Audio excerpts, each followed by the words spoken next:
এবার আপনাদের একটি ছবি দেখাবো। ঝাড়গ্রামের গড় শালবনী এলাকায় রাজ্য সড়কের ধারে একটি বাড়িতে ঢুকে পড়ল দাঁতাল।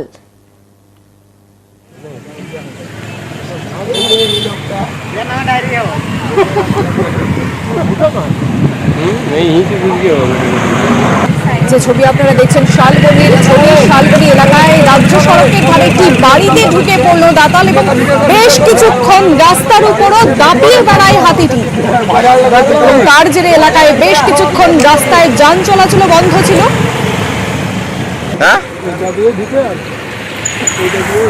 বিস্তারিত জানবো, আমাদের সঙ্গে রয়েছে আমাদের প্রতিনিধি রাজু। রাজু, হাতিটিকে বন দপ্তরের কর্মীরা জঙ্গলে ফেরাতে সক্ষম হয়েছে?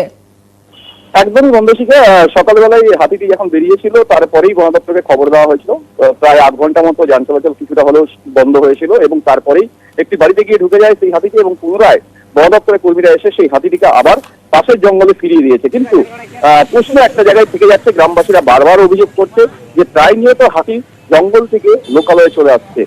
গতকাল সন্ধ্যেবেলাও হাতি রাস্তার উপর উঠেছিল, তার জন্য প্রায় 1 ঘন্টা রাস্তায় যানজট তৈরি হয়েছিল এবং এই বিশেষ করে শালবনীর যে গ্রাম, এই গ্রামে অনবরত হাতির আনাগোনা লেগে রয়েছে। কারণ বন দপ্তর সেইভাবে খেয়াল রাখছে না বলেই হাতি বারবার জঙ্গল থেকে বেরিয়ে লোকালয়ে চলে আসছে।